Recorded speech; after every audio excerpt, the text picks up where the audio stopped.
Julien, Oui, rebonjour, puisque nous nous sommes croisés aujourd'hui en formation. Hein. ouais, Ces 3 jours, tu nous proposes un troisième module de thérapie narrative pour Hypnosium sur oui, Biarritz. Et les thérapies narratives, finalement, c'est quelque chose d'assez récent dans le champ de compétences, ouais, notamment en France. ouais, Ça vient d'Australie, c'est bien ça? ouais, Euh, et alors, moi, un constat que j'avais fait en pratiquant de l'hypnose, j'ai envie de dire traditionnelle, hein, c'est que je pouvais avoir des demandes de consultation pour du tabagisme et pour arrêter de fumer. ouais, Et puis, une séance d'hypnose fonctionne merveilleusement ouais, et les gens interrompent leur consommation ouais, de manière durable. Et puis tout un tas d'autres patients qui ont fait la séance en s'adaptant à eux, comme d'habitude en hypnose, ouais.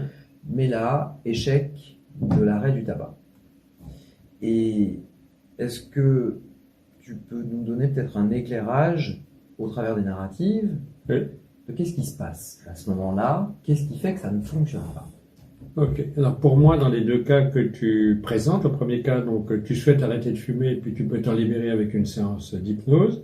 Le deuxième cas où tu as l'impression que le tabac, malgré un travail de qualité en termes d'hypnose, est quelque chose qui se chronicise et la personne n'arrive pas à lâcher sa relation au tabac, correspond pour moi à deux situations très différentes. La première situation, si j'arrive à me libérer du tabac, c'est que finalement, j'avais quand même des expériences relationnelles assez sécures dans ma vie et que le tabac est quelque chose qui me permet simplement d'être plus à l'aise dans tel ou tel contexte. Et puis je me rends compte à un moment donné que ça a des effets négatifs, donc je prends la décision de m'en séparer. Mais au départ, ce sont des personnes qui ont déjà des expériences de sécurité relationnelle.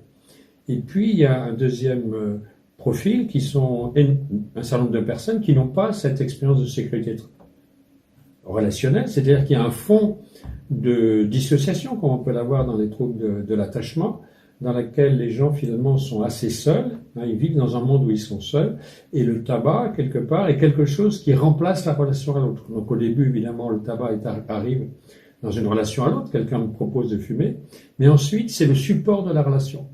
J'étais dans un monde dans lequel j'étais totalement seul, et grâce au tabac, j'ai l'impression d'être en relation.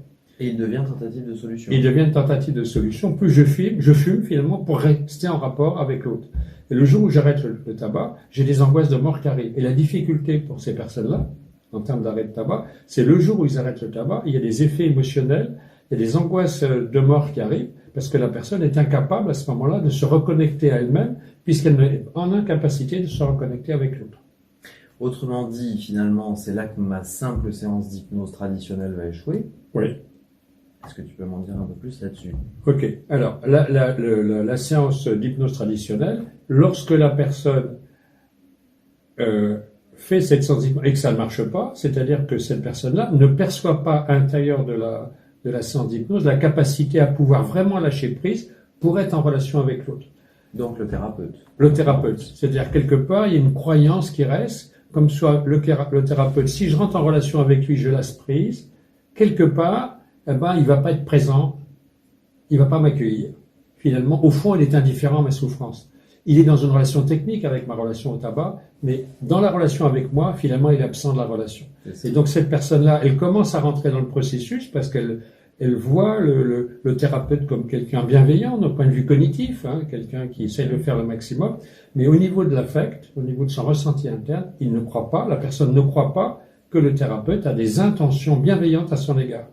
Il imagine qu'il est en trop dans la relation, que l'autre il s'en fout, que s'il fait ça de manière professionnelle. Et donc c'est cette dimension affective qui n'est pas en place dans la perception de la relation à l'autre. Alors finalement, la thérapie narrative, d'une certaine manière, ça signifie que je ne connais pas suffisamment, en tant que patient, je ne connais pas suffisamment ce qu'est une relation saine, une relation sécure. C'est ça. On ne m'a pas appris la relation sécure et je ne sais pas la remettre en place tout au cours de mon existence. C'est exactement ça. J'ai donc besoin de ce tiers, là en l'occurrence on parlait de tabagisme, Voilà. pour me trouver en situation sécure, mais le tiers étant une tentative de solution, il génère ses problèmes. On est bien d'accord. C'est ça qui est au fond du travail. Est-ce que tu dirais que déjà en quoi ça consiste de manière pratique la thérapie narrative? Alors, Quelle différence il y a par rapport aux autres types de thérapie? Qu'est-ce qu'il y a de différent par rapport à de la psychanalyse, par rapport à de l'hypnose, par rapport à de la thérapie stratégique, de l'orienté solution?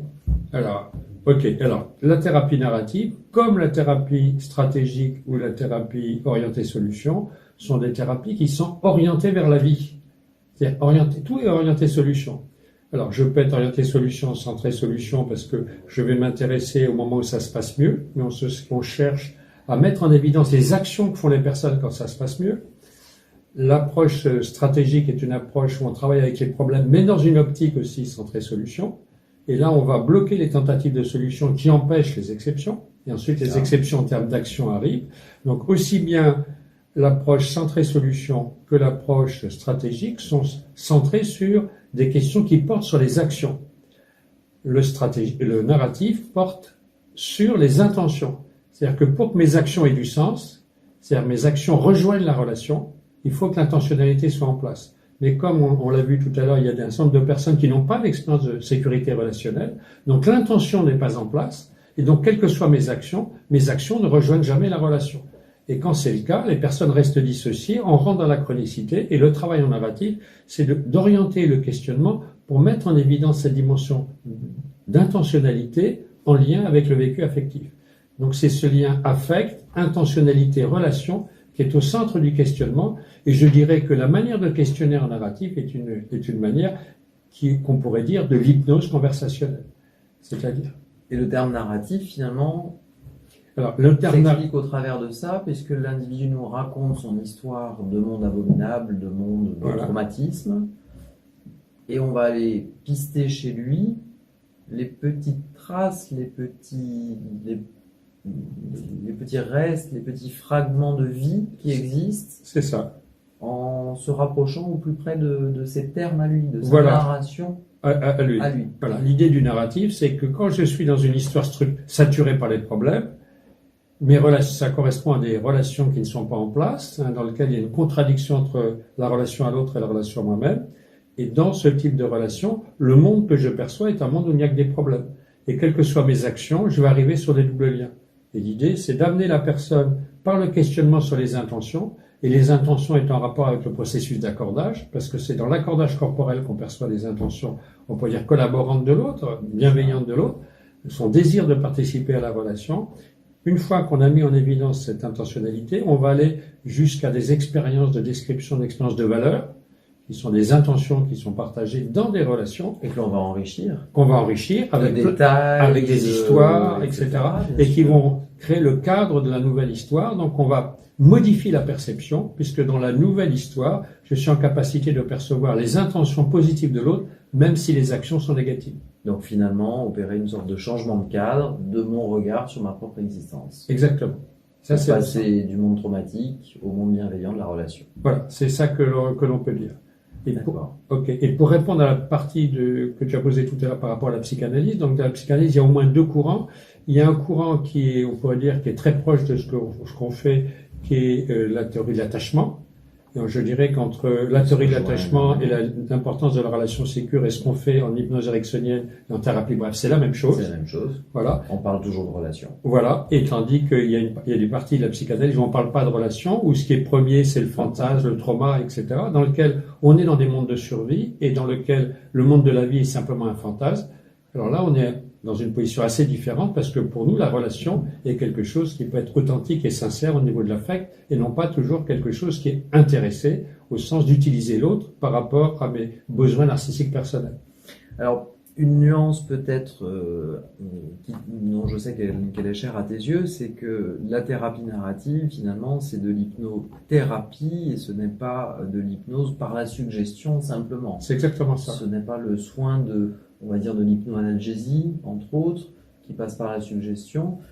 Est-ce que tu dirais que les thérapies narratives sont réservées à des praticiens qui vont être psychothérapeutes ou est-ce que ça peut s'étendre à d'autres types ça peut s'étendre à de professionnels du soin? Oui, pour une raison très simple, c'est qu'on peut utiliser dans deux occurrences différentes l'approche narrative. Soit on travaille de manière simple sur, par exemple, les moments où ça se passe mieux, et n'importe qui peut travailler sur les moments où ça se passe mieux dans sa vie, et à ce moment-là, on va relier ça avec des valeurs, parce que ça va enraciner un peu plus l'importance de ces exceptions. Ça permet aussi un certain nombre de questionnements comme l'externalisation de déconstruire des conflits, par exemple.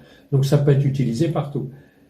Donc ça, c'est par rapport, je dirais, à quelqu'un qui a déjà des tiers sécures. Mais quand les tiers sécures ne sont pas du tout en place, il y a tout un travail donc de nature thérapeutique qui implique une conversation hypnotique qui est plus réservée pour moi à des gens, comme dans la thérapie, qui sont formés par ailleurs à la question de la thérapie Au sens psychothérapie. au sens psychothérapique au sens classique. Mais ça peut être utilisé aussi dans d'autres contextes pour tout le monde, comme les thérapies brèves. Stratégiques, centrées solutions peuvent être utilisées par des gens qui ne sont pas, entre guillemets, ni psychologues, puisque c'est simplement des relations humaines. C'est ça. Et des interactions humaines. Donc, il n'y a pas de raison que ce ne soit pas utilisé par d'autres personnes. Et est-ce que toi, dans ta pratique, tu auras tendance peut-être à réserver plus la thérapie narrative pour des troubles de personnalité, donc tous ces troubles liés aux troubles de l'attachement, Oui. en particulier les états limites, Mmh. ou est-ce que pour j'ai envie de dire des pathologies plus légères, entre guillemets, en tout cas moins profondes et moins axées sur une structure de personnalité, Oui. tu vas l'utiliser de la même manière? Je ne vais pas l'utiliser de la même manière, mais je peux l'utiliser dans les deux cadres. Ça s'utilise partout. C'est Voilà. pas la seule indication. C'est des pas la troubles de seule personnalité, indication. de leurs complications. Voilà. Mais moi, j'utilise la thérapie narrative, mais j'utilise aussi l'approche centrée solution, stratégique. C'est un tout pour moi, toutes Ça ces se approches. rejoint énormément de toute manière. Voilà. Avec l'idée que peut-être le narratif va creuser encore plus en profondeur. Voilà. Pour aller chercher plus en profondeur l'origine psychopathologique du trouble qui apparaît. Voilà, je dirais ce qui est important dans le narratif, c'est la question du sens. Tandis que quand on travaille sur l'action, l'action c'est pour atteindre un objectif, C'est ça. qui a une signification. Tandis que le narratif, ça va être plus centré sur la signification que sur l'objectif. Une fois que le sens est en place, la relation est en place, après on va travailler sur l'objectif. Il faut d'abord travailler sur le contexte relationnel Donc, avant de travailler sur les actions. intentions. Sur la fameuse intention. Et la notion de perception de l'intention d'autrui, de son intention positive en termes relationnels. Voilà. En termes relationnels, c'est exactement ça. Écoute, merci beaucoup pour cet éclairage assez bref. Voilà. Je rappelle que ça fait partie des thérapies brèves, Voilà. qui peuvent durer néanmoins, qui génèrent du changement rapide. Voilà. Merci beaucoup, Julien. À très bientôt. Merci, Jérôme.